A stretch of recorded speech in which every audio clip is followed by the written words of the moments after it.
Apocalipse 3, verso 20, versículo bastante conhecido, mas que agora vai ficar mais conhecido ainda. Usado para evangelização, mas hoje será usado para edificação. Todos juntos, Apocalipse 3, 20. Eis que estou à porta e bato. Se alguém ouvir a minha voz e abrir a porta, entrarei em sua casa, e com ele cearei, e ele comigo. Amém? Podem se assentar. Hoje de manhã, eu quero falar sobre a nossa intimidade com Deus. Certo pintor, assim transformou o versículo de Apocalipse 3, 20, em um belo quadro de arte. Ele desenhou um coração vermelhinho, e no meio daquele coração, ele colocou uma porta. Jesus Cristo estava do lado de fora da porta, batendo insistentemente para que pudesse entrar. Mas o interessante é que a porta só tinha uma maçaneta e ela ficava do lado de dentro. Do lado de fora, onde Jesus estava, a porta era lisa. Em outras palavras, só você pode abrir a porta do seu coração. A porta só pode ser aberta do lado de dentro e jamais do lado de fora. Jesus não força a entrada, Jesus nunca arromba a porta. De acordo com Apocalipse 3, 20, é nossa responsabilidade termos intimidade com Deus. É nós quem precisamos buscar intimidade com Deus, relacionamento com Deus. E apesar de todos os cultos que nós participamos, quarta, domingo cedo, domingo à noite, ainda temos o encontro de jovens no sábado à noite. Apesar de todas essas atividades e das mensagens que ficam no YouTube, e eu sei que vários de vocês ainda gostam de ouvi-las novamente através do YouTube. A verdade é que a maioria dos crentes não sente a presença de Deus, não possui a presença de Deus, estão frios, e eles estão levando a vida cristã na marra, é sempre com muita dificuldade. Então o que precisamos fazer para termos mais intimidade com Deus, mais afinidade com Deus? Nos primeiros séculos da existência da igreja, vários cristãos venderam tudo o que tinham para viver da pobreza, pensando que assim poderiam se aproximar mais de Deus. Era muito comum, inclusive São Francisco de Assis foi alguém assim, que vendeu, se dispôs de toda a fortuna que tinha, deu aos pobres em busca de uma aproximação maior com Deus. Surgiram daí os mosteiros e os monges que ficavam competindo para ver quem padecia mais por Jesus Cristo. Sim, eles queriam competir para ver quem sofria mais por Jesus Cristo. Um monge chamado Simão certamente ganhou em disparado a competição. Ele viveu no ano de 400 depois de Cristo. Em busca da santidade e da pureza, ele se mudou para o deserto da Síria, onde ficou vários meses acorrentado pelos pés, e depois vários meses enterrado até o pescoço. E muitos curiosos foram ao deserto para vê-lo naquela situação. Ele virou um ponto turístico, uma atração turística. Cansado de receber tantas visitas indesejadas, Simão resolveu construir uma coluna de 20 metros de altura. Lá ele viveu por 30 anos, acorrentado também pelos pés, para que não caísse do pilar enquanto estivesse dormindo. Seus seguidores usavam uma escada todos os dias para lhe servir comida e remover as suas excreções. Será que a vida de Simão, em cima de um pilar de 20 metros, por 30 anos, o trouxe para mais perto de Deus? Certamente que não, pois a Bíblia deixa claro, não é o lugar que faz a diferença, mas é o coração do ser humano que faz toda a diferença. Jesus disse: a hora vem em que nem neste monte, nem em Jerusalém adorareis o Pai, mas a hora vem, e agora é, em que os verdadeiros adoradores adorarão o Pai em espírito e em verdade, porque o Pai procura tais que assim o adorem. Então, se Deus está à procura de adoradores, é porque eles estão faltando, é porque eles são poucos, é porque eles quase não existem. A mulher de Samaria, para quem Jesus estava direcionando essas palavras, achava que só podia adorar a Deus em um determinado lugar, em uma determinada cidade, mas Jesus disse para ela que não é o lugar que faz a diferença, mas sim a atitude da pessoa para com Deus, e a doutrina da pessoa para com Deus. Então, nesta manhã, qual tem sido a sua atitude? E qual tem sido a sua doutrina para com Deus? Porque os verdadeiros adoradores adoram em espírito e em verdade, e a verdade é a palavra de Deus. Então, o que impede o ser humano de ter plena comunhão com Deus nesta manhã? Primeiro de tudo, é o peso da religião. É o peso da religião. Paulo diz em Romanos 7,6: mas agora temos sido libertados da lei. Parafraseando, nós fomos libertados da religião. Amém, irmãos? Religião é o que nós fazemos para Deus. Salvação é o que Deus faz para nós. Então, quando alguém me pergunta qual é a sua religião, eu digo: a minha religião é uma pessoa, e essa pessoa é o Senhor Jesus Cristo. A minha denominação religiosa é batista tradicional, mas a minha religião é Jesus Cristo. Por quê? Tendo morrido para aquilo que estávamos retidos, para que sirvamos em novidade de espírito, e não na velhice da letra, não na velhice da religião. Nós estamos hoje libertados da religião para servirmos a Deus com liberdade, com espontaneidade. Paulo era o fariseu dos fariseus, ou seja, o religioso dos religiosos. Ninguém era mais religioso que ele. Ele fazia tudo o que a religião mandava e muito mais. Ele ia além do que a religião mandava. E apesar de toda obediência, Paulo confessa, ele não tinha satisfação. Paulo confessa que ele era um escravo da religião. Ele não era uma pessoa liberta.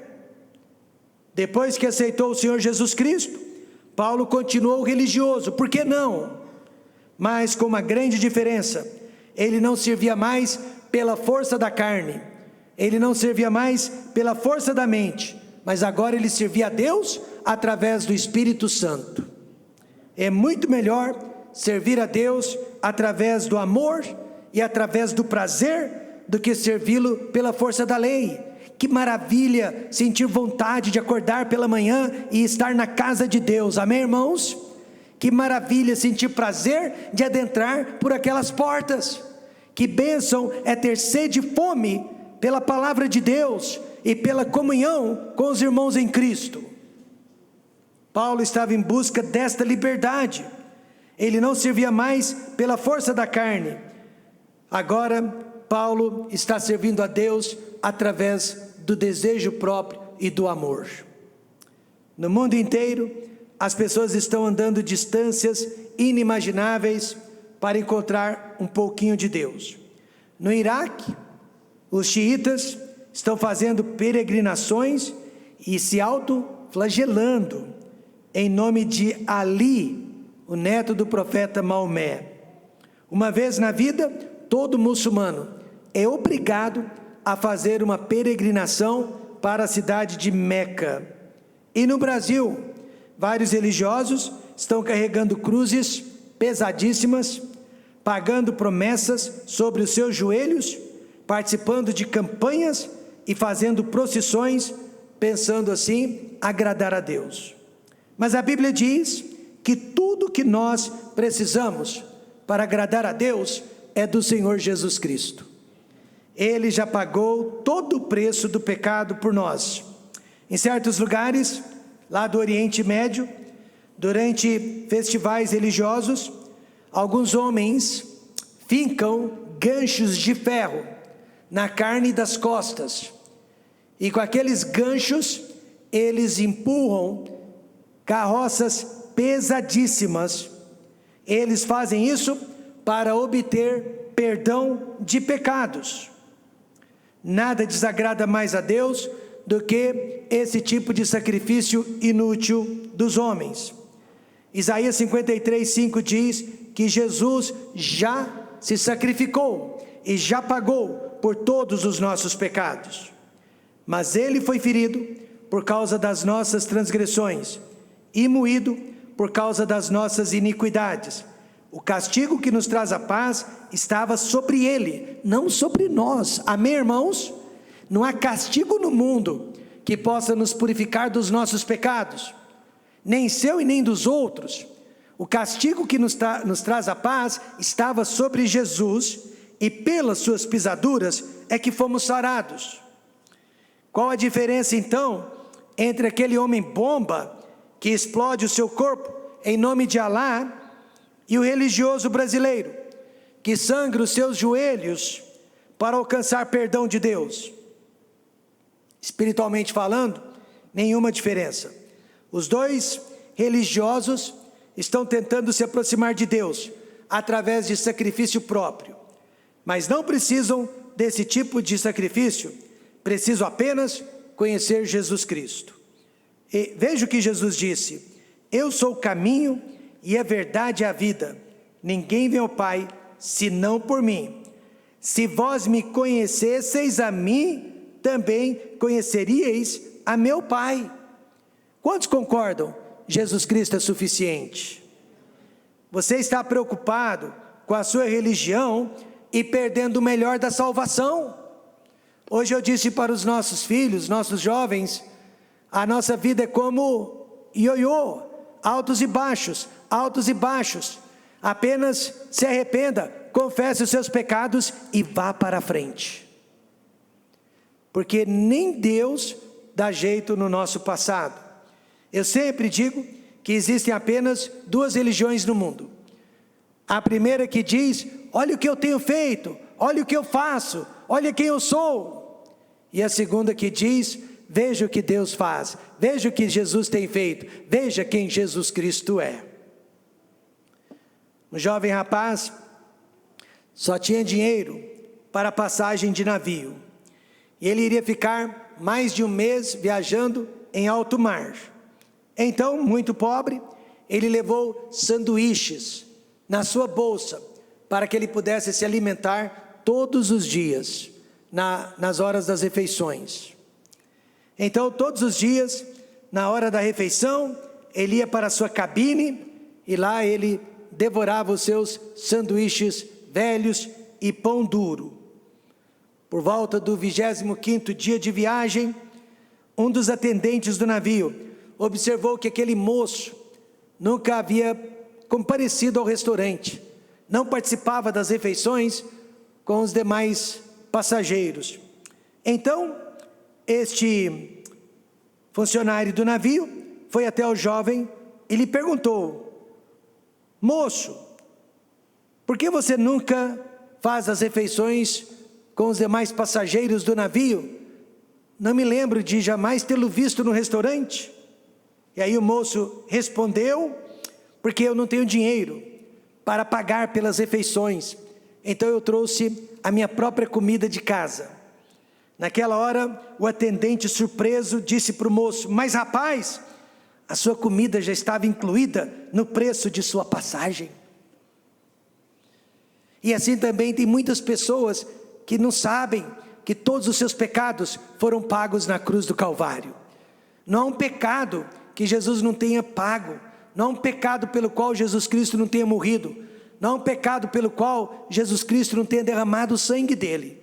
Portanto, todos os nossos pecados estão debaixo do sangue de Jesus Cristo, amém, irmãos? E nós temos direito a todas as refeições durante esta viagem que estamos fazendo.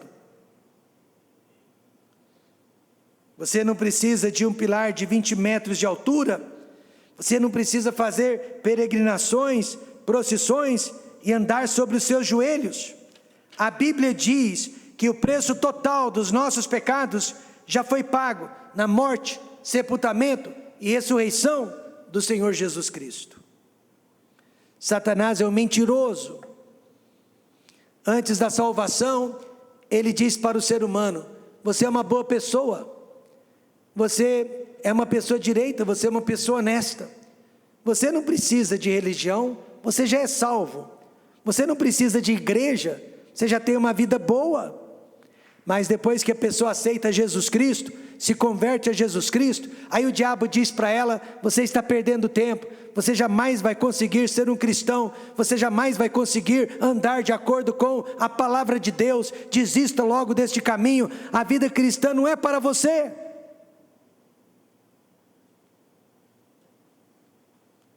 Por isso a nossa religião não é uma religião de sentimentos, muito menos de ritualismo, mas é uma religião de certeza absoluta. Não é o que eu sinto, mas é o que eu sei. E eu sei que eu sou salvo. Por quê? Porque Jesus disse: todo que o Pai me dá virá a mim, e o que vem a mim de maneira nenhuma o lançarei fora. O que impede então uma pessoa nesta manhã de ter plena intimidade com Deus? É o peso da religião. Em segundo lugar, é a falta de apetite espiritual. Veja o que Jesus disse para uma mulher em Lucas 10:42. Essa mulher não tinha apetite espiritual algum. E respondendo Jesus, disse-lhe: Marta, Marta, estás ansiosa e afadigada com muitas coisas, mas uma só é necessária. E ele poderia estar dizendo a mesma coisa para a maioria de nós aqui nesta manhã. Grace, Grace, Camila, Camila. Ele poderia estar dizendo: Maria, Maria. A verdade nua e crua é que poucas pessoas têm apetite espiritual. Poucas pessoas têm vontade de ler a Bíblia e de orar. Poucas pessoas têm vontade de estar na igreja. Marta estava tão preocupada com os afazeres da vida, que então ela não tinha o desejo de ficar ao lado de Jesus Cristo, como Maria, sua irmã.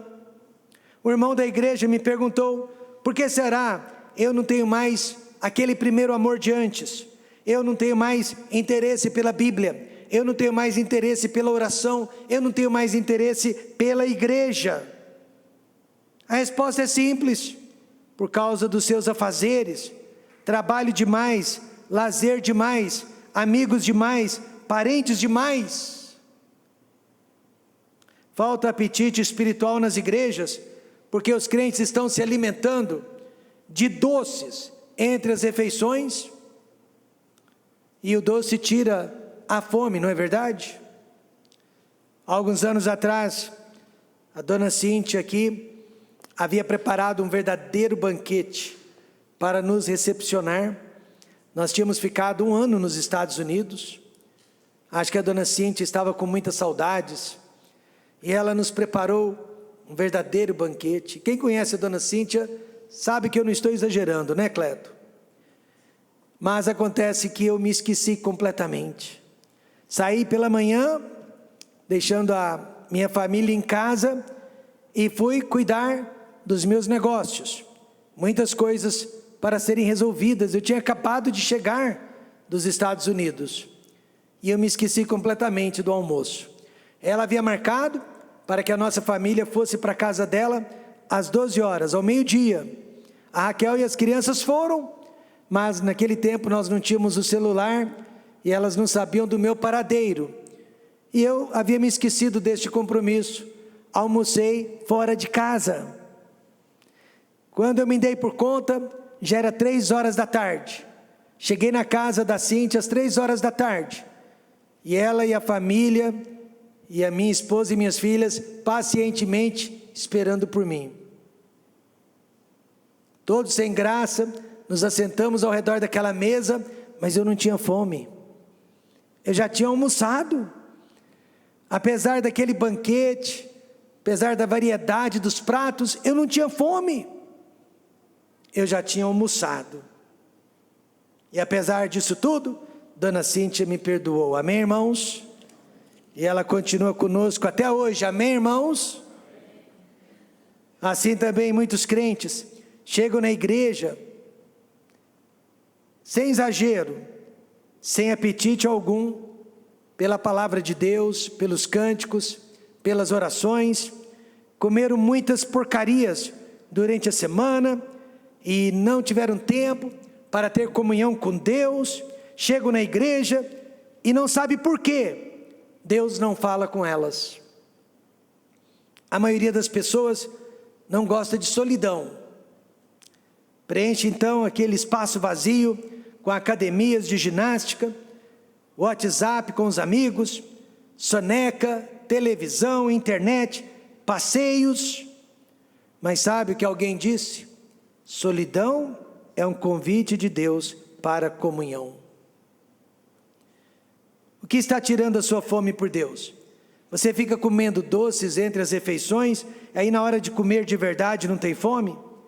Assim como Jesus queria ter comunhão com Marta e Maria, Ele deseja ter comunhão comigo e com você. Veja que maravilha, Salmo 17, verso 6. Veja que bênção. Eu te invoquei, ó Deus, pois me queres ouvir. Inclina para mim os teus ouvidos e escuta as minhas palavras. Deus, Ele quer nos ouvir. Deus quer ter comunhão conosco. Deus quer passar tempo conosco. Deus deseja nos ouvir. Deus deseja a nossa comunhão. Eu e você fomos feitos para ficarmos próximos de Deus, mas não através de um ritualismo, mas através de um relacionamento pessoal. Maria e não Marta nos ensina o valor da verdadeira comunhão com Deus. Veja o valor da verdadeira comunhão com Deus. Primeiro, comunhão com Deus não é um peso, mas é um prazer.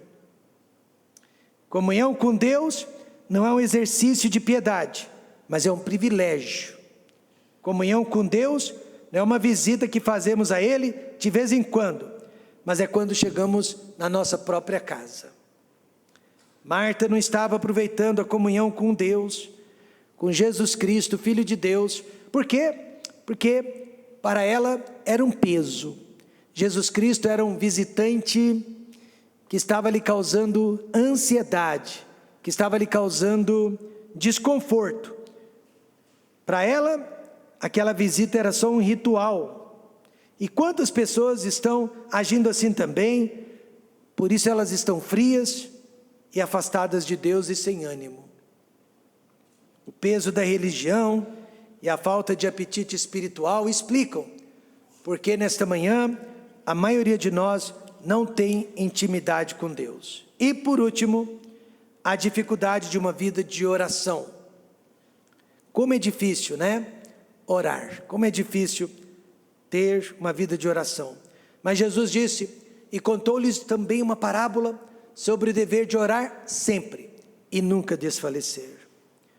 Oração é simplesmente a nossa conversação com Deus. É quando intercedemos por nós e por outras pessoas também, e demonstramos total dependência de Deus. Isso é oração. E a maior necessidade da oração é o tempo. Talvez seja o maior impedimento. Se não separarmos tempo para buscar a face de Deus, não haverá verdadeira comunhão entre nós. Alguém disse que a nossa vida é como um filme fotográfico. Acho que os jovens nem sabem o que é isso. Filme fotográfico. Mas um filme fotográfico é aquele que precisa ser revelado. E a nossa oração é o tempo que ficamos expostos na presença de Deus. E quanto mais tempo exposto na presença de Deus, mais tempo Ele terá para imprimir a pessoa dele em nós, o caráter dele em nós, a vontade dele em nós, o amor dele em nós e a sabedoria dele em nós. E é disso que precisamos, mais e mais de Jesus Cristo e cada vez menos e menos de nós e deste mundo. Uma senhora muito ocupada com os negócios deste mundo, tipo Marta, ela resolveu dar um basta e priorizar a vida dela com Deus. Sempre que se assentava para ler a Bíblia e orar, agora ela acendia uma vela no silêncio do seu quarto. A vela servia para dizer que Jesus era bem-vindo e que ela estava passando tempo a sós com Deus. Ninguém da família deveria incomodá-la.